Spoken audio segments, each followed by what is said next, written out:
Hi hello నమస్తే అండి. అందరు ఎలా ఉన్నారు? సంతోషంగా ఉండాలని కోరుకుంటూ సూపర్ రెసిపీతో వచ్చాను. చికెన్ కర్రీ అండి. సింపుల్ పద్ధతిలో టేస్టీగా ప్రిపేర్ చేసుకుందాం. చాలా టేస్టీగా ఉంటుంది. కుక్కర్లో చేయబోతున్నామండి. కుక్కర్ అయితే స్టవ్ మీద పెట్టి స్టవ్ ఆన్ చేశాను. చికెన్ అయితే శుభ్రంగా కడిగి పెట్టుకున్నా అండి. చికెన్ని శుభ్రంగా కడిగి పెట్టుకున్నా. కుక్కర్ వేడైతుంది. ఇందులో ఆయిల్ వేద్దాం. ముందుగా 3 టేబుల్ స్పూన్ల ఆయిల్ వేస్తున్నా. ఒక 300 గ్రామ్స్ వరకు చికెన్ తీసుకున్నా అండి. హాఫ్ కేజీ కంటే కొంచెం తక్కువ, పావు కేజీ కంటే కొంచెం ఎక్కువ అండి. కొంచెం సాజీరా వేసుకున్నామండి. ఒక 2 ఇలైచీలు వేస్తున్నా. మసాలా వేయడం వల్ల టేస్ట్ బాగుంటుంది, అందుకే వేసాను. ఒక్కటి బిర్యానీ ఆకు వేసుకున్నా. ఇవి వేసిన తర్వాత ఒక్క పచ్చిమిరపకాయ 4 ముక్కలు కట్ చేశాను. 2 ఉల్లిపాయలండి. కొంచెం ఉల్లిపాయ ఎక్కువ వేసుకుంటే టేస్ట్ బాగుంటుంది. నేను మొత్తంగా 1 టీ స్పూన్ సాల్ట్ తీసుకున్నా. తాలింపులో కొంచెం వేస్తున్నా అండి. ఇవి మంచి కలర్ రావాలి ఉల్లిపాయలు. సమ్మర్ వస్తుంది కదండి, కొంచెం ఉల్లిపాయ ఎక్కువ వాడుకుంటే చల్లదనము మనకు చికెన్ వేడి చేయకుండా ఉంటుంది. ఇప్పుడు అంటే సీజన్ బట్టి మనము కూరలు చేసుకోవాలి. ఏది యాడ్ చేస్తే బాగుంటుంది, ఏది తగ్గియాలి, ఏది పెంచాలి అనేది వాళ్ళు. మొన్నటి వరకు ఏంటి, చలికాలం కాబట్టి కొంచెం స్పైసెస్, మిరియాలు, తర్వాత లవంగాలు ఇలాంటి ఘాటు తింటే ఏంటంటే ఒంటికి వేడవుతుందండి. ఇప్పుడు చలువ వేసేటి యాడ్ చేసుకోవాలి. అవే కూరగాయలు అవే, కానీ ఏది వేస్తే చలువ, ఏది వేస్తే వేడి చేస్తుంది ఒంటికి అనేది చూసుకొని ఆ రెసిపీస్ చేసుకున్నాం అనుకోండి, ఆరోగ్య రీత్యా చాలా మంచిది. చూస్తున్న ప్రతి ఒక్కరైతే ఒకసారి లైక్ చేయండి. ఉల్లిపాయలు కలర్ స్టార్ట్ అయినాయండి. ఇప్పుడు మనం ఇందులో అల్లం వెల్లుల్లి పేస్ట్ వేసుకుందాం. 1 టీ స్పూన్ అల్లం వెల్లుల్లి పేస్ట్ అండి. ఒక హాఫ్ టీ స్పూన్ పసుపు, 1 టేబుల్ స్పూన్ పచ్చి ధనియాల పొడి. తాలింపులో వేసి వేపితే మంచి టేస్ట్ వస్తుందండి.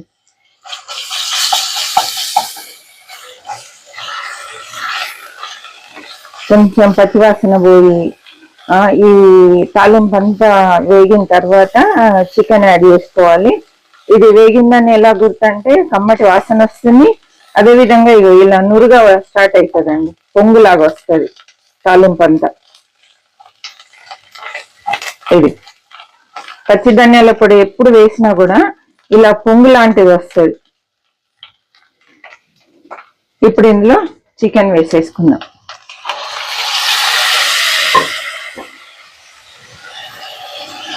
ఇప్పుడు హైలో పెట్టి ఫ్రై చేయాలి చికెన్. స్టవ్ మాత్రం తగ్గించొద్దు.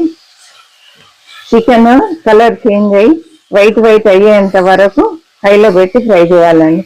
ఈ టైంలో మనం స్టవ్ తగ్గిస్తామనుకోండి, నీరు వచ్చేస్తుంది. నీరు వచ్చింది అంటే నీటి వాసన వస్తుంది. వాసన రాకుండా టేస్టీగా చికెన్ ఉండాలంటే మాత్రం నాన్ వెజ్ ఏది చేసినా కూడా వేసిన వెంటనే మంచిగా ఫ్రై అయ్యేంత వరకు హైలో పెట్టి ఫ్రై చేయాలండి. చూడండి, చికెన్ కలర్ చేంజ్ అవుతుంది. అదే చూసారు.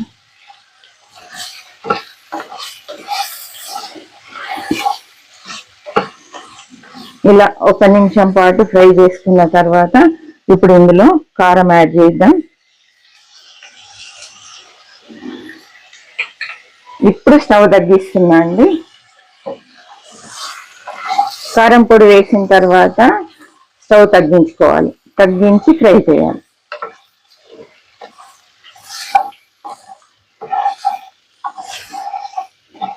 కొంచెం నూనెలో వేగాలి. ఇది ఇంకొక నిమిషం పాటు సమయం పడుతుంది. మంచిగా వేగిందండి, కారం కూడా వేగిపోయింది.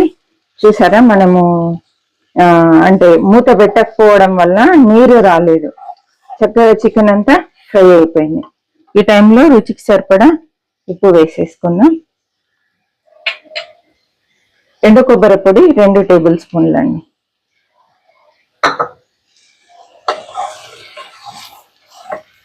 ఈ సింపుల్ పద్ధతిలో చెప్తున్నాను, ఎవరైనా ఈజీగా చేయొచ్చు. కొబ్బరి పొడి ఉంటే వేసుకోండి, లేదంటే స్కిప్ చేయండి, కంపల్సరీ ఏం కాదు, కానీ కొబ్బరి పొడి వేస్తే టేస్ట్ బాగుంటుంది. ఇలా కొంచెం వేగిన తర్వాత వాటర్ వేసేసుకున్నాం. ముక్కలు మునిగే వరకు వేయాలి. నేనైతే దీంతో ఒక గ్లాస్ వాటర్ వేసానండి. ఒకసారి అంతా కలుపుదాం. ఇప్పుడు స్టవ్ మళ్ళీ హైలో పెడుతున్నాను.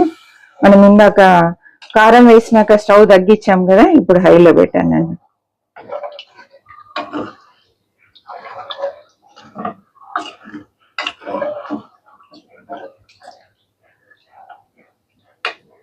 ఇప్పుడు కుక్కర్ మూత పెట్టేసి ఒక 3 విజిల్స్ పెడతాం. మీరు చికెన్కి ఎన్ని విజిల్స్ పెడతారో అన్ని పెట్టండి. నేనైతే 3 విజిల్స్ పెడతా అండి. ఫ్లేమ్ కూడా మీడియం ఫ్లేమ్లో పెడుతున్నాను, హైలో కాకుండా మీడియం ఫ్లేమ్లో 3 విజిల్స్ వచ్చిన తర్వాత వెయిట్ అంతా దిగిన తర్వాత చూద్దామండి. వెయిట్ అంతా దిగిందండి, చూద్దాం. సూపర్ అయింది కర్రీ. స్టవ్ ఆన్ చేసుకుందామండి.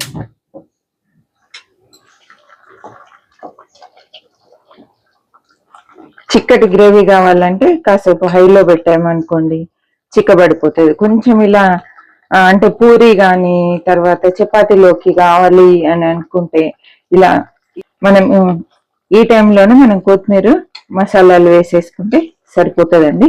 కొంచెము ఇలా గ్రేవీగా ఉంటేనే బాగుంటుంది. ఎందుకంటే నేను ఈ కర్రీ చేసేది మాత్రం చపాతీలోకి అండి. గరం మసాలా వేస్తున్నా, కొంచెం మీరు తినే ఘాటుని బట్టి వేసుకోండి. నేనైతే చిటికెడు గరం మసాలా వేసాను. చివర్లో గరం మసాలా వేస్తే ఆ ఫ్లేవరే వేరుగా ఉంటుందండి, సూపర్గా ఉంటుంది. ఈ టైంలో కొంచెము చెక్ చేసుకొని ఒక్కసారి ఉప్పు కారం అవసరం లేదు, కారం పర్ఫెక్ట్గా సరిపోతుంది. ఉప్పు మాత్రం చెక్ చేసుకోవాలండి. ఫ్రెష్ కొత్తిమీర కూడా చల్లేస్తున్నా. కొత్తిమీర వేసి ఒక్కసారి అంతా కలిపి స్టవ్ ఆఫ్ చేసుకోవడమే.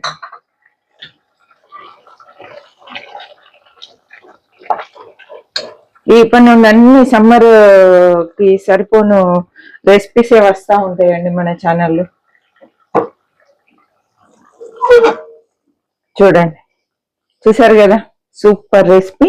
మీకు ఎలా అనిపించింది ఏంటి అనేది తప్పకుండా కామెంట్ చేయండి. నచ్చినట్లయితే లైక్ చేయండి, షేర్ చేయండి, సబ్స్క్రైబ్ చేయండి. మరి ఒక మంచి వీడియోతో మళ్ళీ కలుద్దాం. అప్పటి వరకు సెలవండి. చివరి వరకు చూసినందుకు థ్యాంక్ యూ సో మచ్ అండి.